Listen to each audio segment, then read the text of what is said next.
사실 오늘 우리 중고등부 학생들이 예배에 같이 참여하는 것을 알고 있었는데 갑자기 어린 우리 주일학교 학생들까지 이렇게 들어오는 것이 이렇게 결정이 돼가지고 조금 제가 걱정도 됩니다.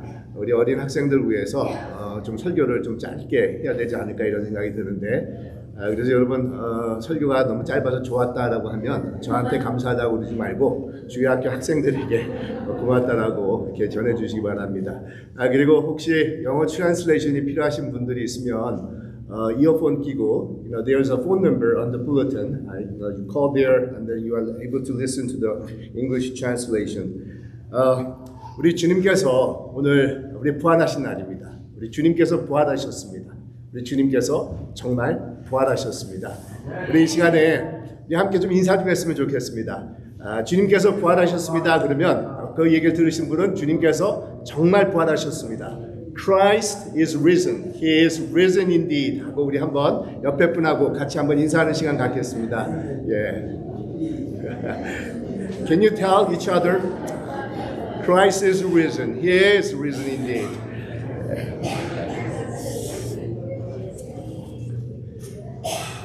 우리 오늘 본문 말씀을 우리가 읽었었는데 그 내용은 2000년 전에 첫 번째 부활을 목격한 여인들에 대한 그런 이야기가 기록이 되어 있습니다. 우리 예수님께서 십자가에 죽으신 후에 그 시신을 이 아리마대 요셉이라는 사람이 이 빌라도에게 요청을 해서 받아가지고 우리 예수님을 이 동굴 무덤에 장사를 지내게 됩니다. 아마 예수님께서 묻힌 그 동굴 무덤은 아리마대 요셉의 가족 묘지였을 것이다. 이렇게 한번 추측을 해볼 수가 있습니다. 그러면서 안식일이 막 끝나자마자 그러니까 지금으로부터 2000년 전 오늘 주일이 됩니다. 아주 이른 새벽 미명에 그러니까 해가 막 돋아날 때입니다. 이 막달라를 비롯해서 많은 그 몇 명의 여인들이 바쁘게 우리 예수님의 무덤에 찾아갑니다. 이들은 예수님을 사랑하는 마음을 가지고 예수님의 시신에 향을 바르기 위해서 서둘러서 안식일이 끝나자마자 이 무덤에 찾아간 것입니다. 그런데 이 여인들은 가면서 내심 이 걱정을 가지고 있었습니다. 우리 예수님의 시신이 장사된 묘지 입구에 커다란 돌이 놓여 있는 것을 보고 왔었는데 그 돌을 어떻게 나약한 여성들의 힘으로 옮길 수 있을지 이 여인들은 이제 걱정을 가지고 그 무덤을 찾아간 겁니다. 근데 막상 도착해 보니까 그 바위가 옮겨져 있었던 것입니다. 그래서 이상하다라는 생각을 가지고 무덤 안으로 들어가 보니 이번에는 예수님의 시신이 보이지는 않는 것입니다. 그래서 너무 의아해하고 있는 찰나에 홀연히 찬란한 옷을 입은 두 사람이 나타나서 어찌하여 살아있는 자를 죽은 자 가운데서 찾느냐, 여기 계시지 아니하고 살아나셨느니라 라고 말을 전해주게 된 것입니다. 그러자 여인들은 주님께서 계셨을 때 인자가 죄인 손에 넘겨져 십자가에 못 박히고 제3일 만에 다시 살아나야 하리라 라는 그 말이 생각이 나면서 너무도 놀랍기도 하고 또 두렵기도 하는 그런 마음을 가지고 무덤에서 나와서 이 제자들에게 뛰어가서 우리 예수님께서 부활하셨다라는 그 소식을 전해주게 됩니다. 여러분, 이것이 2000년 전 제일 첫 번째 부활절 날에 있었던 그런 일이 됩니다. 사실 이 여인들은 우리 예수님을 쫓으면서도 많은 기적을 보았고 또한 예수님께서 고난을 받고 3일 만에 부활하실 것이다 라는 그런 말씀을 들었던 자들입니다. 하지만 막상 주님이 십자가에서 허무하게 돌아가시게 되자 이 슬픔과 절망에 빠져서 부활하셔서 살아계신 주님을 죽은 자들이 있는 무덤에 가서 찾고 있었다는 것입니다. 그러니까 예수님께서 전혀 부활하실 것이라는 것을 생각지도 못하고 있었다는 겁니다. 근데 여러분, 한번 생각해 보십시다. 이 산자를 죽은 자 가운데서 찾고 있을 때 모습은 이 다른 사람들의 모습이 아니라 또한 우리들의 이 모습이기도 한다는 겁니다. 여러분, 그렇지 않습니까? 우리가 부활하신 주님을 믿는다고 하면서 매주일마다 교회에 참석을 해서 출석을 하고 있지만 여전히 주님을 부활하신 주님을 이 죽은 자로 생각을 해서 이 무덤에서 이렇게 찾는 여인들 모습처럼 우리들도 그와 같은 신앙생활을 할 때가 참 많이 있다는 겁니다. 종종 우리 주님을 믿는다는 분들 중에서 이 자신들이 무엇을 믿고 있는지에 대해서 이야기를 하는 것을 들어보면 우리 예수님을 단지 역사의 훌륭한 성인 수준 정도로만 생각을 하면서 믿고 예수님을 따르는 그런 분들을 볼 때가 있다는 겁니다.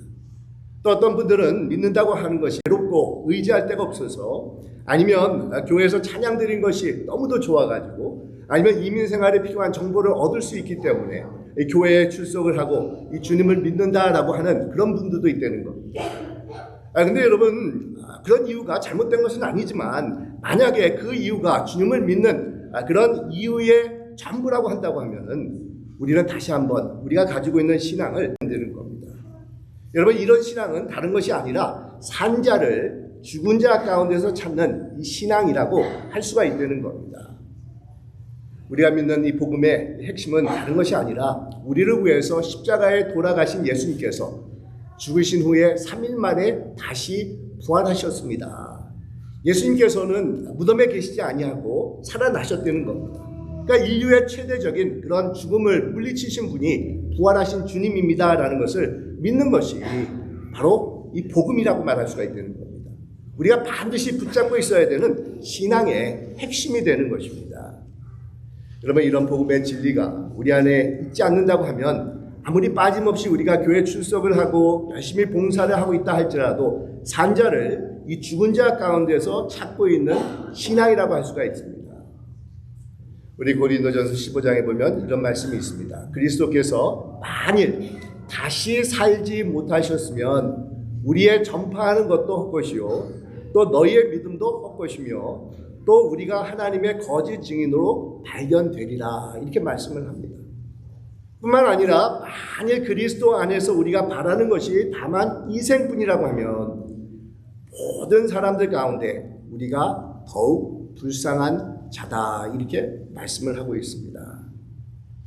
물론 여러분, 우리 예수님께서는 이 세상에 계시는 동안에 정말 고귀하고 숭고한 삶을 몸소 실천해 보여주셨습니다.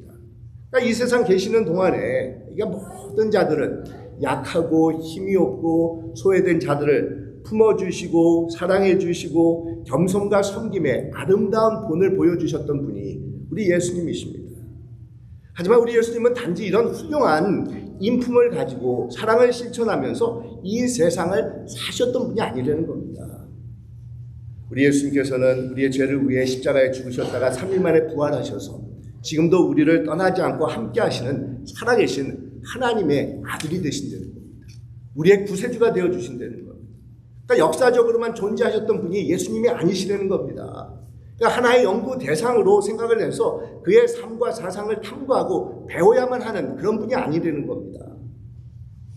예수님은 세상 모든 사람들과 마찬가지로 죽음으로 삶을 끝내신 분이 아니라 다시 부활하셔서 온 세상에 주관자가 되심을 우리에게 확증시켜 주셨던 것입니다. 여러분, 세상의 어떤 인간도 절대로 죽음을 이길 수 있는 사람은 한 사람도 없지 않습니까? 그래서 역사에서 이 세상에 태어났던 모든 사람들은 다 사망을 했다는 겁니다. 다 죽음을 맞이했다는 겁니다. 공자도 죽었고 마호메도 죽었고 석가도 죽었습니다. 제가 또 누가 죽었나 살펴보니까 현미라는 우리 나이 드신 분들이 좋아하는 가수도 보니까 작년에 또 세상을 떠나셨더라고요. 또한 우리 모두도 죽을 때가 언젠가는 반드시 있게 마련이라는 겁니다. 하지만 유일하게 죽음을 물리치신 분이 계셨는데 그분이 바로 예수님이십니다. 우리 예수님께서는 죽음을 물리치시고 부활하셔서 단지 한 비범한 인간이 아니라 온 세상을 주관하시는 전능자 하나님이심을 이 세상에서 선포하고 계신 것이라는 겁니다. 또한 어떤 분들은 계속해서 예수님께서 부활하셨는데도 죄책감 속에서 살아가는 그런 분들을 볼 때가 있는데, 이 또한 산자를 죽은 자 가운데서 찾고 있는 그런 믿음이라고 할 수가 있습니다. 여러분, 예수님께서 부활하셨기 때문에 우리는 사죄의 확신을 가질 수가 있는 것입니다. 만약 예수님께서 다시 사시지 않으셨다고 하면 예수님도 어느 인간과 다름없이 악한과 죄에 무너진 그런 연약한 한 사람의 불과한 분이라는 겁니다. 이 성경에 보면 죽음의 근본 원인이 죄 때문이라고 말씀하고 있지 않습니까? 이런 죄가 세상에 들어왔기 때문에 결과적으로 우리에게 죽음이 임하게 되었다는 겁니다. 우리 죄가 없으신 예수님께서는 인류의 죄를 짊어지시고 십자가에 돌아가시게 되는데, 근데 만약 무덤 가운데 계속해서 계셨다고 하면, 이 죽음 가운데 예수님께서 계속해서 계셨다고 하면은 우리 예수님은 어느 인간과 마찬가지로 죄의 힘에 눌려서 이 죽음을 맞이한 한 사람에 불과한 것이라는 겁니다. 하지만 예수님께서는 3일 만에 죽음을 박차고 일어나셔서 이 죽음의 권세를 이기시고 우리의 죄를 사하여 주셨다는 것을 확증시켜 주셨던 것입니다. 여러분, 예수님께서 부활하셨기에 우리는 죄 용서함을 받고 이 죽음의 권세를 이기는 영생의 소망을 누리는 그런 자들이 될 수가 있는 겁니다. 그러기에 여러분, 우리 믿는 자들에게는 어떤 정죄함도 있을 수가 없는 것이라는 겁니다. 우리 모두는 하나님 앞에서 용서를 받은 자들이라는 겁니다. 근데 여러분, 우리는 어떻게 살고 있습니까? 아직까지도 죄의 기운에 눌려서 죄책감과 또 정죄함 가운데서 시달리는 그런 삶을 살고 있지는 않습니까? 마치 산 자를 죽은 자 가운데서 찾고 있는 자와 같이 살고 있는 우리 자신들의 모습을 발견할 때가 있지 않습니까? 우리 예수님께서 부활하셨는데도 말입니다. 또 어떤 분들은 예수님께서 부활하셨는데도 산 자를 죽은 자 가운데서 찾고 있는 것처럼 이 삶의 무게에 눌려서 주눅이 들고 무기력하게 인생을 살아가고 있는 그런 분들이 있다는 겁니다. 우리 예수님의 제자들이 그러했었는데, 우리 예수님께서 십자가에 돌아가시게 되자 이 제자들은 두려워서 다들 도망을 가버립니다. 이 얼마나 두려웠으면 절대로 자신은 배반하지 않겠다라고 온 장담을 했었던 이 베드로마저도 어린 몸종 하녀 앞에서 예수님을 부인할 정도로 겁에 질려 있었습니다. 하지만 이 예수님의 제자들은 부활하신 예수님을 만나고 나서는 이들의 삶은 180도 변화되기 시작을 합니다. 이 두려움에서 벗어나서 강호 담대하게 자신들의 인생을 주도적으로 이끌면서 심지어는 순교까지 마다하지 않는 아주 적극적이고 의미 있고 보람된 그런 인생을 살았던 사람들이 바로 예수님의 제자들이었다는 겁니다. 부활하신 주님을 만났기 때문이라는 겁니다. 여러분, 우리도 세상을 살아가면서 실패한 낙심을 경험할 때가 있습니다. 한 번, 두 번이 아니라 계속해서 인생에서 쓴뿌리를 체험할 때가 있다는 겁니다. 이 사업에 실패를 할 때도 있고, 자녀 교육에서 어려움을 경험할 때도 있고, 또 인간관계가 삐떡거리는 그런 쓴잔을 마실 때도 있는 것입니다. 그럴 때마다 우리는 좌절에 빠지기도 하고, 상실감에 억눌리기도 하고, 무기력함을 경험할 때도 있습니다. 하지만 여러분, 부활하신 우리 주님이 계시기 때문에 우리는 이런 어려움 가운데서도 다시 한번 일어설 수가 있는 것이라는 겁니다. 사실 세상적으로 보았을 때 우리 예수님도 실패한 인생을 사신 것과 다름이 없었다는 겁니다. 그렇지 않습니까? 이 3년 동안에 아주 열심히 사역을 했지만 결국은 이 죄인으로 낙인이 찍히셔서 십자가에 돌아가시게 되는데, 제가 성금요일 날도 말씀을 드렸지만 우리는 십자가 하면 이제는 좋은 이미지를 갖고 있지만 당시의 십자가는 수치입니다. 모욕입니다. 정말 나고자라는 그런 명패가 붙어 있는 것이 바로 십자가라는 겁니다. 하지만 우리 예수님께서는 이런 십자가의 실패와 또 수치에만 머물러 있지 아니하시고 부활하셨다는 겁니다. 그러니까 십자가를 극복하셨다는 겁니다. 승리하셨다는 겁니다. 인생의 제일 밑바닥에서 예수님께서는 다시 일어서셨다는 겁니다. 그러기에 여러분, 우리가 아무리 힘들고 어려운 그런 순간을 맞이해서 지치기도 하고 무기력함에 빠질 때도 있지만 우리 예수님께서 부활하셨기 때문에 그 부활하신 예수님을 의지하면서 우리는 어떤 어려움도 넉넉히 극복하는 이 자들이 될 수가 있는 것입니다. 여러분, 한번 생각해 보시기 바랍니다. 우리 예수님께서 우리 인생의 가장 힘든 이 죽음을 맞이하셨는데도 그 죽음에서 부활하셨는데 우리의 힘든 인생에서 도와주지 못할 것이 어디 있겠습니까? 그러게 여러분, 이 부활은 우리에게 소망을 가져다 주는 것이라는 겁니다.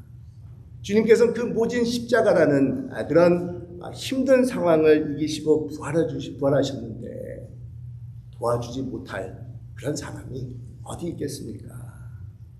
우리 주님께서는 죽음을 이기시고 부활하셨는데 우리 주님께서 일으켜 세워주지 못하는 그런 자가 어디 있겠냐는 말입니다. 그래서 사도 바울이 이렇게 말씀을 합니다. 우리는 사방으로 우겨쌈을 당하여도 쌓이지 아니합니다. 답답한 일을 당하여도 낙심하지 않습니다. 박해를 받아도 버림받지 않습니다.